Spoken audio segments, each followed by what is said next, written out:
This ABC 15 flash briefing is sponsored by Sanderson Ford. Straight up. Hello, I'm Allison Rodriguez with your top stories from ABC 15 Arizona. President Joe Biden addressing the nation this evening, marking 1 year since COVID-19 was declared a pandemic. And some of the biggest takeaways, he's directing all states to make all adults eligible for the vaccine by May 1st. The White House is also working on a Find a Vaccine website that can be used nationwide. Additionally, schools will receive more support and direction on reopening. And the U.S. will expand COVID testing efforts to keep track of potential variants, even as the spread slows down. Now, the president's address comes as we see COVID cases declining, but still hundreds of new cases a day. More than 830,000 Arizonans have tested positive for COVID-19, and sadly, more than 16,000 have died from the virus. And moving forward, hope comes in the form of vaccines. And tonight, nearly 1.5 million Arizonans have received at least one dose. About 12% of Arizonans are now fully vaccinated. In Maricopa County, essential workers are starting to get the vaccine now. A 3-day event aims to get 4,000 Valley Metro funeral workers and postal employees the vaccine. Workers like Dana McGuire, who works at light rail stations in the Valley. I'm off tomorrow and I get to go and get my shot tomorrow. So I've been kind of bragging about it to my fellow coworkers, hopefully encourage them to go get it as well. Now, Maricopa County is setting up pop-up events to get essential workers vaccinated. In Coconino County, they just opened eligibility up to every essential worker in their area. And officials there say new appointments are posted on their website every Friday at noon. Developing in Mesa, a 14-year-old is accused of shooting two people they live with. It happened Tuesday, and police say a woman called 911 reporting she and her roommate had been shot. A witness told officers they heard an argument over rent and then shots fired.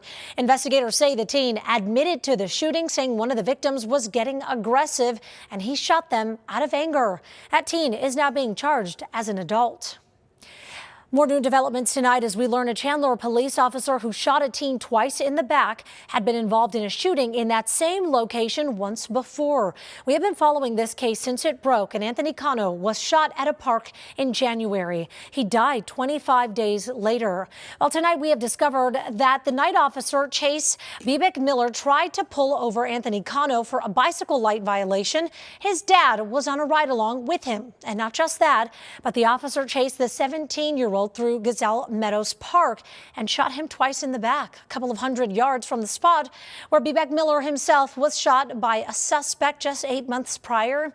In that shooting from last April, the officer was chasing a suspect who, according to police, fired while running away and later shot two more officers during a barricade situation that happened. And now it's unclear if this officer fired at that suspect after being hit in the leg. It's also unknown how long he was off the streets recovering, or if he underwent a mental evaluation before returning to the patrol the same area. These are questions, though, and real ones that the family attorneys say are relevant given the circumstances surrounding Cano's death.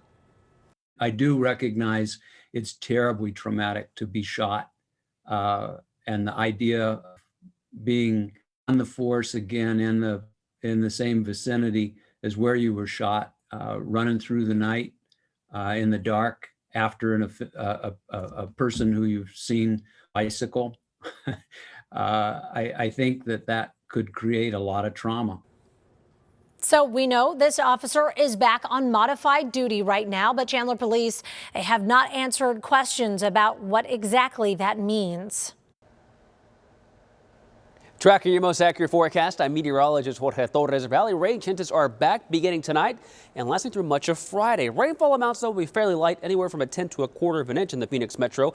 And there is a chance for some small hail and grapple, those little pellets that we had from a storm a few weeks ago. We could see that again early tomorrow morning. Meanwhile, in the high country, we're talking about snow showers all the way through Saturday, with the best shot for decent and heavy snowfall at times late tonight through Friday, too. In fact, there is a winter weather advisory for elevations above 5,500 feet around Flagstaff and portions of Yavapai and Gila counties. Now, tomorrow highs will only be in the 30s there in Flagstaff and the Grand Canyon, 40s along the rim, with 50s and lower 60s across the lower desert. So those highs will be well below average by 10 to 15 degrees in some locations. And notice how that chance of rains in the forecast through much of the day tomorrow, anywhere from 40 to 50%. And it goes down to about 20% on Saturday. We stay in the 60s through at least the early part of the weekend, and we're back in the 70s by Sunday and much of next week, too. For the latest headlines, weather, and traffic, head to ABC15.com or download that free ABC15 mobile app. This ABC 15 Flash Briefing is sponsored by Sanderson Ford. Straight up.